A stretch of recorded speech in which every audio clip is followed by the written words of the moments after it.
हम दिखा दीजिएगा। नमस्कार साथियों, मैं हूं मनीष गुप्ता। आप सभी लोग का स्वागत है एग्जामपुर बैंकिंग क्लासेस में। हम है कलम से क्रांति। जैसा कि आप सभी लोग जान रहे हैं कि जो सेशन चल रहा है वो गवर्नमेंट स्कीम्स के रिगार्डिंग चल रहा है। गवर्नमेंट स्कीम्स की जो क्लासेस चल रही हैं वो प्रॉपर तरीके से चल रही है, यानी कि फर्स्ट फेज, सेकंड फेज, आज ये तीसरा फेज है। और ये आज तीसरे फेज में गवर्नमेंट स्कीम यानी कि सरकार की, भारत सरकार की जो जितनी भी योजनाएं हैं उसको हम लोग प्रारूप तौर पे पढ़ेंगे।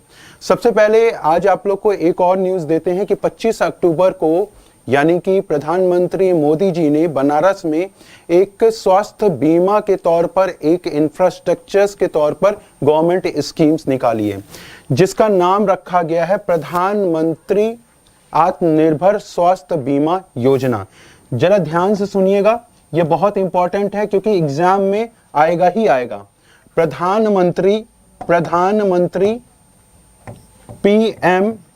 PMASBY, प्रधानमंत्री आत्मनिर्भर स्वास्थ्य बीमा योजना। 64,000 करोड़ का ये एक प्रारूप तैयार किया गया है, यानी कि इसकी जो आउटले है 64,000 करोड़ है। साथ साथ में इसकी जो योजनाएं हैं कहां से शुरू की गई हैं? बनारस से, ठीक है, वाराणसी से अनाउंसमेंट हुआ है। हालांकि जब क्या कहते हैं, कुछ दिन पहले से ही इसकी बातें और चर्चा हो रही थी, लेकिन बनारस से फाइनली 25 अक्टूबर को प्रधानमंत्री मोदी जी ने इसके बारे में बताना शुरू किया। 11,000 से भी ज्यादा गांव और 8,000 से भी ज्यादा शहरी क्षेत्रों में इसकी परियोजना को लागू किया जाएगा। ये सबसे इंपॉर्टेंट वाली बात है। दूसरा, आखिर जो पुराने जो स्कीम्स चल रहे हैं उसमें और इसमें क्या अंतर है? जैसे कि प्रधानमंत्री जीवन बीमा सुरक्षा योजना हो गया या आरोग्य भारत स्कीम्स हो गया, लेकिन इसमें और उन सबों में क्या अंतर है, ये सबसे ज्यादा आपको जानने लायक जानना चाहिए। अब समझने की कोशिश कीजिएगा, ये इंफ्रास्ट्रक्चर्स को डेवलप, कोविड-19 पैंडेमिक सिचुएशंस में आप लोगों ने हेल्थ इंफ्रास्ट्रक्चर्स देखा होगा कि भारत की हेल्थ इंफ्रास्ट्रक्चर पूरी तरीके से चरमरा गई थी, चाहे वो फर्स्ट वेव हो चाहे सेकंड वेव हो। उसी को मद्देनजर रखते हुए ministry of health and welfare ने यह डिसीजन लिया कि प्रधानमंत्री आत्मनिर्भर स्वास्थ्य बीमा योजना के तहत हेल्थ इंफ्रास्ट्रक्चर्स को सुधारा जाएगा। ठीक है, तो ये तो एक छोटी मोटी बातें होगी। अब हम लोग चलते हैं प्रॉपर तरीके से क्लासेस में। जो हम लोग कल को क्लासेस को छोड़े थे उसी को आगे हम लोग रिज्यूम करते हैं। दूसरा है आयुष्मान भारत योजना, आयुष्मान भारत स्कीम। आखिर ये है क्या, जरा समझने की कोशिश करना। आयुष्मान भारत स्कीम योजना देखना है जरा, ये आयुष्मान भारत स्कीम क्या कहता है। सबसे पहले 10 करोड़ परिवार को, जो गरीब परिवार हैं उनको ये लाभान्वित करेगा। ठीक है, आयुष्मान भारत स्कीम के तहत सीधे सीधे फायदा कितने लोगों को होगा? 50 करोड़ लोगों को, यानी कि 10 करोड़ परिवार को टारगेट रखा गया है और साथ साथ में 50 करोड़ लोगों को सीधा फायदा मिलेगा। ये भारत की सबसे बड़ी हेल्थ केयर स्कीम के तौर पर जाने जाना लगा है। दूसरी चीज, चाहे वो प्राइवेट हो चाहे सरकारी अस्पताल हो, वहां पे कैशलेस इलाज संभव है। कितने तक का? फॉर एग्जाम्पल, चाहे बीपीएल हो यानी कि बिलो पावर लाइन का हो, चाहे कोई भी व्यक्ति हो, अगर आयुष्मान भारत कार्ड उसके पास है तो उसको 5 लाख तक का मुफ्त इलाज मिल सकता है। जैसे फॉर एग्जाम्पल जो वरिष्ठ नागरिक हैं, जैसे कि सीनियर सिटीजन्स में आते हैं, घुटना रिप्लेसमेंट, गठिया रिप्लेसमेंट के लिए, घुटना रिप्लेसमेंट या कुल्हा रिप्लेसमेंट में जितने भी खर्च आएंगे वो सरकार वहन करेगी। ठीक है, तो इस योजना का सबसे बड़ा जो फीचर्स था वो 5 लाख तक का सालाना मुफ्त इलाज संभव हो सकेगा, उसके ऊपर वो एफोर्ड करेगा वो व्यक्ति। 10 करोड़ गरीब परिवार के लिए यह लाभान्वित होगा, चाहे प्राइवेट हॉस्पिटल हो चाहे सरकारी हॉस्पिटल हो, वहां पे ये फैसिलिटीज मिली जाएंगी। 50 करोड़ जो लोग होंगे उनको सीधा सीधा ये फायदा मिलेगा। अब जरा और जानते हैं कि ये स्कीम है क्या। देखो, इसके लिए सबसे पहले जो सीईओ बनाए गए थे, यानी कि आयुष स्कीम के तहत या आयुष्मान भारत स्कीम योजना के जो सीईओ है वो कौन है? इंदु भूषण है। कौन है? इंदु भूषण है। इनको याद रखिएगा क्योंकि ये एग्जाम में क्वेश्चन पूछा गया है कि आयुष्मान भारत की स्कीम के तहत जो सीईओ चेयरमैन बनाए गए हैं उनका क्या नाम है? इंदु भूषण है। दूसरा, इसके लिए जो केंद्र सरकार ने स्पॉन्सर्ड रखा है, 2 योजनाओं के अंतर्गत रखा गया है, यानी कि आयुष्मान भारत को 2 योजनाओं के अंतर्गत रखा गया है। एक तो राष्ट्रीय स्वास्थ्य बीमा योजना जिसको RSBY भी कहते हैं, दूसरा senior citizens health insurance scheme जिसको SCHIS भी कहा जाता है। क्लियर है? फिर से समझ लीजिएगा, भारत सरकार ने या आप कह सकते हो कि जो स्वास्थ्य मंत्रालय है उन्होंने 2 जो स्कीम्स के तहत इस योजनाओं को परिसर किया हुआ है, यानी कि स्वास्थ्य बीमा योजना और साथ साथ में senior citizen health insurance scheme के तहत। एक तो ये बात हो गई। दूसरा, आयुष्मान भारत योजना किस स्कीम के तहत लॉन्च किया गया है? नेशनल हेल्थ प्रोटेक्शन स्कीम जिसको NHPS भी हम लोग बोल सकते हैं। नेशनल हेल्थ प्रोटेक्शन स्कीम के तहत इस भारत योजना को लागू किया गया है।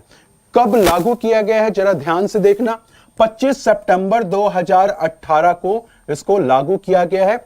यह केंद्र सरकार का ही हेल्थ पॉलिसी के तौर पर इसका पार्ट आता है। तो ये सबसे इंपॉर्टेंट चीजें हो गई, 3 इंपॉर्टेंट चीजें हो गई। कौन कौन सी? सबसे पहले आयुष्मान भारत स्कीम के सीईओ कौन है? इंदु भूषण। ठीक है, मिस्टर इंदु भी कह सकते हो या मिस्टर इंदु भूषण, इतना याद हो जाएगा तो एग्जाम में टिक मार के चले आओगे। सेंट्रली स्पॉन्सर्ड कौन है कर रहा है, यानी कि केंद्र की तरफ से कौन सी स्कीम स्पॉन्सर्ड कर रही है? राष्ट्रीय स्वास्थ्य बीमा योजना RSBY कर रही है। ठीक है, दूसरी कौन कर रही है? Senior citizens health insurance scheme SCHIS कर रही है। ये सबसे इंपॉर्टेंट है। जितने भी बैंक एग्जाम है उसमें से ये जरूर पूछा गया है। ठीक है, अभी RRB क्लर्क का मैं बार बार RRB क्लर्क की बात कर रहा हूं, RRB PO की बात कर रहा हूं क्योंकि जो एग्जाम में पूछा जा रहा है रिसेंटली मैं वही क्वेश्चन और वही टॉपिक उठा के लेकर आ रहा हूं आप लोग के सामने। तो आयुष्मान भारत योजना नेशनल हेल्थ प्रोटेक्शन मिशन के तहत है जिसको कहा गया है प्रधानमंत्री जन आरोग्य अभियान। ठीक है, इसको भी याद रखना। आयुष्मान भारत का लॉन्चिंग कब हुआ था? 25 सितंबर 2018 को। आगे बढ़ते हैं, देखते हैं क्या कह रहा है। भारत की सबसे बड़ी राष्ट्रीय स्वास्थ्य सुरक्षा योजना कौन सी है? भारत की सबसे बड़ी राष्ट्रीय स्वास्थ्य सुरक्षा योजना कौन से किस नाम से लागू की गई है? यानी कि India's largest national health protection scheme has been implemented under the name Ayushman Bharat, Adarsh Bharat, Samman Bharat, निर्माण भारत या इनमें से कोई नहीं। अभी अभी जस्ट इसके बारे में चर्चा की। ये क्वेश्चन इसलिए लाया गया है क्योंकि ये क्वेश्चन पूछा गया है। ठीक है, तो ये इस क्वेश्चन का आंसर क्या हो जाएगा? आयुष्मान भारत। आयुष्मान भारत जो भारत की सबसे बड़ी राष्ट्रीय स्वास्थ्य सुरक्षा योजना के नाम से लागू की गई। अभी अभी जस्ट इसके बारे में हम लोगों ने डिस्क्राइब करके पढ़ा हुआ है। नेक्स्ट है अगला, when was the Ayushman Bharat scheme launched? ठीक है, किस सन में या किस डेट पे आयुष्मान भारत योजना की शुरुआत की गई थी? मार्च 2018, अप्रैल 2018, जनवरी 2018 या अप्रैल 2018? आप सभी लोग सेशन को शेयर जरूर कर दीजिए, बहुत इंपॉर्टेंट सेशन है और एग्जाम के पॉइंट ऑफ व्यू से सबसे ज्यादा इंपॉर्टेंट है। तो इस क्वेश्चन का आंसर क्या हो जाएगा? इस क्वेश्चन का आंसर क्या हो जाएगा? 14 अप्रैल 2018 को 14 अप्रैल 2018 को आयुष्मान भारत योजना की शुरुआत की गई थी। ठीक है, आयुष्मान भारत योजना की शुरुआत की गई थी। नेक्स्ट क्वेश्चन जरा देखते हैं क्या कह रहा है। आयुष्मान भारत योजना इनमें से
हाँ भाई, sorry for interruption, sorry for interruption.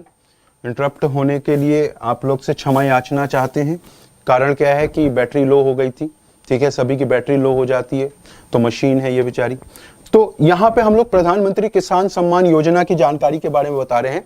प्रधानमंत्री पीएम तो हो ही गया, केआई से किसान हो गया, एसए से सम्मान हो गया और एन से निधि हो गया। इसका फुल फॉर्म भी पूछा जाता है। अब ये योजना क्या कहती है, जरा ध्यान से पढ़ते हैं, ठीक है। इसका ऑब्जेक्टिव क्या है, जरा ध्यान से देखते हैं, फिर उसके बाद चर्चा हम लोग करते हैं, ठीक है। देखो क्या कह रहा है, प्रधानमंत्री किसान सम्मान निधि, ठीक है, पीएम किसान के नाम से ये केंद्र सरकार की तरफ से स्कीम लागू की गई, पहला। दूसरा, किसको ये बेनिफिशियरीज होगी, यानी कि उद्देश्य क्या है, स्मॉल एंड मार्जिनल फार्मर्स, यानी कि छोटे और जो मझले किसान है या जो बंधुआ किसान है, उनके लिए ये फायदेमंद रहेगी। ये किसान सम्मान निधि के तौर पर उनको क्या दिया जाएगा, उनके परिवार को 6,000 सालाना दिया जाएगा। किसान सम्मान निधि के तहत 6,000 सालाना दिया जाएगा। पहला पॉइंट, सबसे पहला पॉइंट इसको याद रखना। किस डेट को लॉन्च किया गया था, 24 फरवरी 2019 को गोरखपुर में लॉन्च किया गया था। 24 फरवरी 2019 को गोरखपुर में लॉन्च किया गया है। अगर इसके आउटले की बात की जाए, यानी कि अगर इसके पूरे बजट की बात की जाए, तो अभी फिलहाल 1.42 लाख करोड़ का बजट तैयार है। और जब 2021, 2020, 2021 में जो बजट सैंक्शन किया गया था वो 65,000 करोड़ था, 65,000 करोड़ था। तो ये जैसे जैसे स्कीम्स बढ़ती चली जाती है वैसे वैसे उसका आउटले भी बढ़ता चला जाता है। तो इसके लिए बहुत ज्यादा परेशान होने की जरूरत नहीं है कि इसको आपको याद करना है, क्लियर है। तो लॉन्च कब होगा, 24 फरवरी 2019 को प्रधानमंत्री मोदी जी गोरखपुर में लॉन्च किए प्रधानमंत्री किसान सम्मान निधि योजना। अब जरा और देख लेते हैं, क्वेश्चंस देख लेते हैं, फिर जो भी छोटी छोटी चीजें होंगी उसके बारे में हम लोग यहीं पे कलेक्ट कर लेंगे, ठीक है। पीएम किसान कार्यक्रम के तहत लाभार्थियों के पास कितने हेक्टेयर तक की कृषि योग्य भूमि होनी चाहिए। मैंने अभी आपको बताया प्रधानमंत्री किसान योजना जो है केंद्र सरकार की महत्वाकांक्षी योजना है, जो कि मझले या स्मॉल फार्मर्स हैं, जो किसान हैं, मझले, छोटे और मझले का मतलब ये हो गया कि जो जिनकी किराए की भूमि पर भी किसान गिरी करते हैं, उन भाइयों के लिए, या जो जिनके पास जो हेक्टेयर है वो कम से कम कितना होना चाहिए, या यहां पे क्वेश्चन पूछा जा रहा है 2 हेक्टेयर, 4 हेक्टेयर, 6 हेक्टेयर, 3 हेक्टेयर या इनमें से कोई नहीं। पीएम किसान कार्यक्रम के तहत लाभार्थियों के पास कितने हेक्टेयर तक कृषि भूमि होनी चाहिए जिससे कि वो एलिजिबल हो। तो इसके लिए शायद 2 हेक्टेयर है, ठीक है, 2 हेक्टेयर तक की भूमि होगी तब वो पीएम किसान निधि योजना के तहत क्या हो जाएंगे, एलिजिबल हो जाएंगे, ठीक है। नेक्स्ट है, अगला क्वेश्चन है। अगला क्वेश्चन क्या कह रहा है, पीएम किसान योजना के तहत कितने महीने में बराबर अंतराल पर 2 हेक्टेयर, मैंने बोला था 2 हेक्टेयर की खेती योग्य भूमि वाले किसानों को किस्तों में 6,000 रुपए के प्रति वर्ष वितरित की जाएगी। यानी कि जो केंद्र सरकार है 6,000 एक साथ नहीं देगी, वो कितने कितने महीने पे देगी, ये जरा ध्यान से देखना। 2,000 है तो 4 तिहाई 12 हो गया, ठीक है। 3 किस्तों में दी जाएगी, 3 किस्तों में 2-2 हजार करके दी जाएगी। तो 2-2 हजार कितना हो गया भाई, 2,000, ठीक है, 2,000, 6,000 हो गए। तो इस क्वेश्चन का आंसर क्या हो जाएगा, ठीक है, 3 किस्तें तो 4-4 महीने पे हो जाएगा। इस क्वेश्चन का आंसर 4 महीने, ठीक है, 4 महीने। तो 4 तिहाई 12 महीना हो गया, तो 12 महीने में तो किस्तें कितने बनेंगी, 4-4 महीने में बनेंगी, 4-4 महीने पे किस्तें बनेंगी। इसको याद कीजिएगा क्योंकि बड़ा कंफ्यूज हो जाते हैं बच्चे इसमें, कभी कभी इसमें एक साथ सोचते हैं कि एक साथ होगा। क्योंकि अभी जो क्वेश्चंस आया था किसान विकास पत्र, केवीपी आया था, तो केवीपी क्या था, विकास पत्र था। तो उसमें जो केवीपी पत्र के जरिए उसमें एक क्वेश्चन पूछा था कि अगर मैच्योरिटी डेट पहले कर दी जाए तो क्या इसका भुगतान डाकघर या बैंक करेगा। तो इस तरीके से भी क्वेश्चन पूछे जाते हैं। 3 किस्तों का जो 12 महीने में यानी कि 2-2 हजार के टर्म्स में 4 महीने 4 महीने 4 महीने। तो इस क्वेश्चन का आंसर क्या हो जाएगा, इस क्वेश्चन का आंसर हो जाएगा 4 महीने। इस क्वेश्चन का आंसर क्या हो जाएगा बच्चे, 4 महीने, ठीक है, 4 मंथ। तो इसको बी ऑप्शन करेक्ट है। नेक्स्ट है, अगला देखते हैं अगला क्या कह रहा है। अगला क्या कह रहा है, अगला कुछ नहीं कह रहा है, अगला सीधे हम लोग अगले उस पे आ गए, स्कीम पर आ गए। अगला स्कीम क्या है, मुद्रा योजना। बहुत पॉपुलर हुई थी, बहुत ज्यादा पॉपुलर हुई थी, ठीक है, और आज भी पॉपुलर है। मुद्रा योजना के तहत जो उद्योग है, कम बिजनेसमैन वाले हैं, या अगर हम ही को पैसे की जरूरत है तो बिना कोलेट्रल रखे हुए, कोलेट्रल का मतलब होता है गारंटी, ठीक है। फॉर एग्जांपल अगर मुझे छोटा अमाउंट चाहिए, ठीक है, मान लो अगर मुझे 5 लाख का लोन चाहिए या 6 लाख का लोन चाहिए या 2 लाख का लोन चाहिए, तो मुझे मुद्रा लोन के जरिए पैसे मिल सकते हैं और इसमें कोई कोलेट्रल नहीं रखा जाएगा। कोलेट्रल का मतलब कोई गारंटी की बात की जा रही है। तो कोई गारंटी या अपनी जमीन या अपना मकान या किसी को गारंटर बनाने की जरूरत नहीं है। तो मुद्रा लोन बहुत फ्लेक्सिबल बनाया गया था। ये सिर्फ कागजी पर बात होती है। अगर आप वास्तविक तौर पर बैंक में जाएं तो सबसे पहले आप अगर स्वनिधि योजना को छोड़ दिया जाए तो, जो आत्मनिर्भर पैकेज के अंतर्गत स्वनिधि योजना आई थी, तो उसको छोड़ दिया जाए तो कागजी पर ये बस बातें होती हैं कि कोलेट्रल फ्री लोन मिलता है, ठीक है। आपसे जरूर गारंटी के तौर पर, क्योंकि बैंक अपना नुकसान कभी नहीं चाहेगा। और रिसेंटली एक न्यूज भी आई है कि बैंक का एनपीए 3 महीने में, मार्च 2022 तक बहुत ज्यादा बढ़ जाएगा, बहुत ज्यादा। नॉन परफॉर्मिंग एसेट्स, यानी कि अगर कुछ लोगों की अगर किस्तें हैं और वो किस्तें नहीं दे पा रहे हैं तो जाहिर सी बात है उनका एनपीए बढ़ जाएगा। तो बैंक क्यों लोन देगी ऐसे लोगों को जिनका कोई भी गारंटर नहीं है और कोई बैकग्राउंड अगर बिना डिटेल लिए हुए। तो ये कहने की बात होती है, कागजी कार्रवाई पे बात की जाती है। अगर हम लोग मुद्रा लोन की बात करें एग्जाम के पॉइंट ऑफ व्यू से, तो 3 तरह से, एसकेटी याद कर लो, एसकेटी,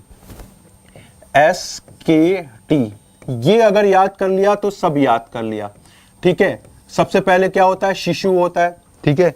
जब बच्चा पैदा होता है तो हम लोग क्या कहते हैं, उसको शिशु ही कहते हैं ना भाई, ठीक है। फिर थोड़ा सा यंग होता है, जवान होता है तो किशोर हो जाता है ना, किशोर हो जाता है।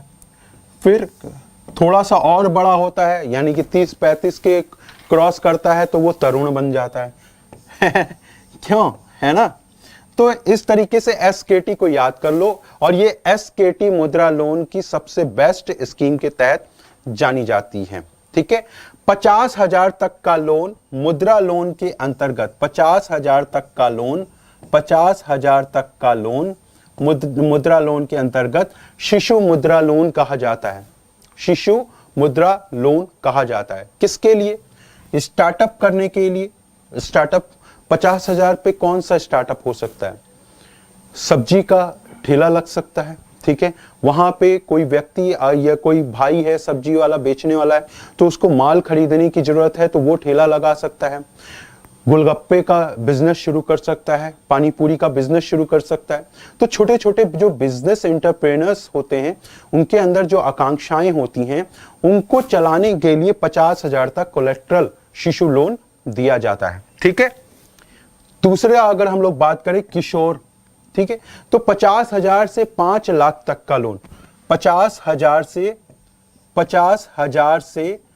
5 लाख तक का लोन किशोर मुद्रा लोन के अंतर्गत काउंट होता है।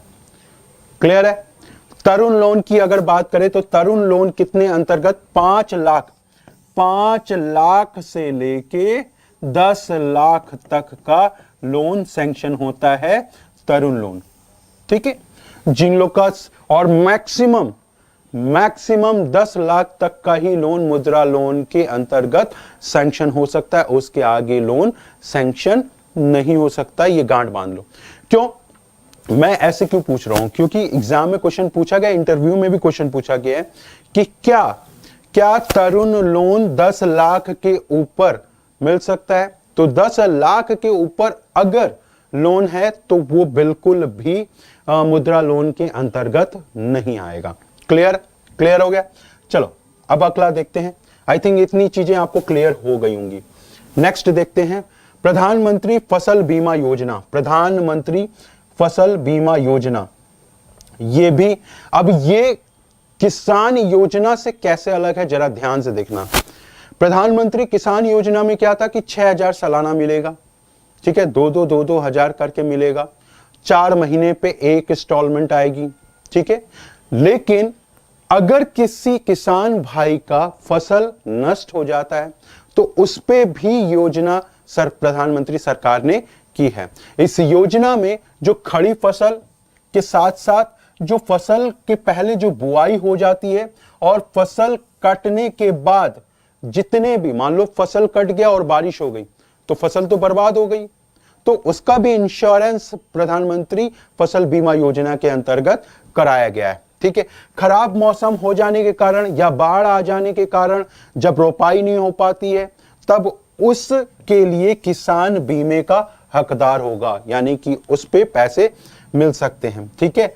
फसल बीमा योजना कटाई के बाद चक्रवात, बेमौसम बारिश से 14 दिन के नुकसान के साथ स्थानीय आपदा जैसे ओला भर गया, जल भराव हो गया, खड़ी फसल में होने वाले नुकसान, फफूंदी लग जाते हैं, तो इन सब पर क्या किया जाएगा, इस पर बीमा की जाएगी।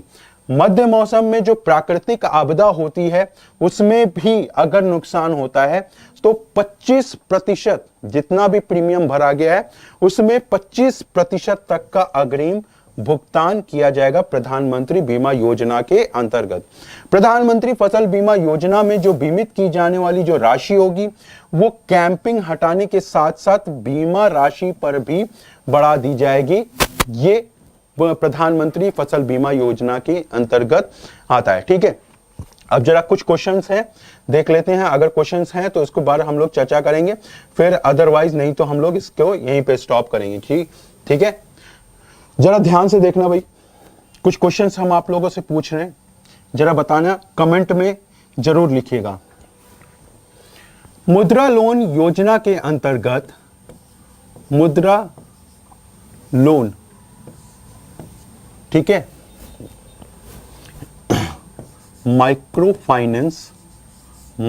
Finance unit development regulatory authority, ठीक है, इस तरीके से मुद्रा का फुल फॉर्म भी होता है। तो अगर हम लोग मुद्रा योजना की बात करें तो मैक्सिमम कौन कौन से होते हैं, शिशु, किशोर और तरुण, ये 3 योजनाएं हैं। ये सबसे पहला 50,000 तक का लोन इसमें मिलता है, ठीक है, 50,000 से 5 लाख तक का लोन इसमें मिलता है और 5 लाख से 10 लाख तक का लोन इसमें मिलता है। इसको याद रखिएगा। आज एक सबसे इंपॉर्टेंट आयुष्मान भारत जो आरोग्य यो है उसके बारे में भी हम लोगों ने चर्चा की। तो अब देखते हैं क्या कह रहा है आयुष्मान के बारे में। जो प्रमुख बातें हैं एक बार रिकैप कर लेते हैं, जिससे कि हम लोग के एग्जाम को एक बार पढ़ना ना पड़े, बस एक बार रिवाइज कर लिया हो गया, ठीक है। जो शुरुआत में मैंने बताया था प्रधानमंत्री आत्मनिर्भर, ठीक है, स्वास्थ्य बीमा योजना, इसकी शुरुआत कब हुई है, 25 अक्टूबर 2021 को, ठीक है, 25 अक्टूबर 2021 को। दूसरा, इसके लिए कितना मसौदा तैयार किया गया है, 64,000 करोड़ का मसौदा तैयार किया गया। तीसरा, 11,000 से लेके 11,000 रूरल में और 8 से 9,000 अर्बन क्षेत्रों में यानी कि शहरी क्षेत्रों में। इन सब जगहों पे क्या किया जाएगा, हेल्थ इंफ्रास्ट्रक्चर्स सुधारा जाएगा। अब हेल्थ इंफ्रास्ट्रक्चर्स में क्या बातें आ गई, क्या पहले ये काम नहीं हो सकता था, इंफ्रास्ट्रक्चर्स सुधारा जाएगा। यानी कि अगर किसी हॉस्पिटल में जा रहे हैं तो ऑक्सीजन की कमी है तो ये हेल्थ इंफ्रास्ट्रक्चर के अंतर्गत आएगा। अगर किसी हॉस्पिटल में जा रहे हैं तो वहां पे वेंटिलेटर नहीं है तो ये भी इंफ्रास्ट्रक्चर्स में आएगा। बेड की कमी है, बिस्तर की कमी है, पूरी साफ सफाई की कमी है, तो ये जितने भी हेल्थ स्वास्थ्य से संबंधित इंफ्रास्ट्रक्चर्स होंगे ये प्रधानमंत्री आत्मनिर्भर स्वास्थ्य बीमा योजना के अंतर्गत आएगा। क्लियर है? ठीक। तो आई होप आप सभी लोग को ये समझ में आया होगा। तो आज का सेशन फिर हम लोग यहीं पे समाप्त कर रहे हैं और आई होप ये सब सेशन आप लोग को अच्छा लगा होगा। आप सभी लोगों से रिक्वेस्ट है सेशन को शेयर जरूर कर दिया कीजिए, लाइक जरूर कर दिया कीजिए और साथ साथ में सेशन में बने रहा कीजिए, क्योंकि ये आपके एग्जाम के पॉइंट ऑफ व्यू से सारे स्कीम्स चल रहे हैं। अब हम लोग कल क्या करेंगे, इस स्कीम को आगे प्रोसीड करेंगे। जैसे अभी बहुत सारी योजनाएं हैं और राज्य सरकार से संबंधित जितनी भी योजनाएं हैं उसको भी हम लोग आगे बढ़ाएंगे। तो आज के लिए इतना ही। Thank you. जय हिंद साथियों। स्वस्थ रहिए, सुरक्षित रहिए, अपना अपने परिवार की सुरक्षा कीजिए। Thank you.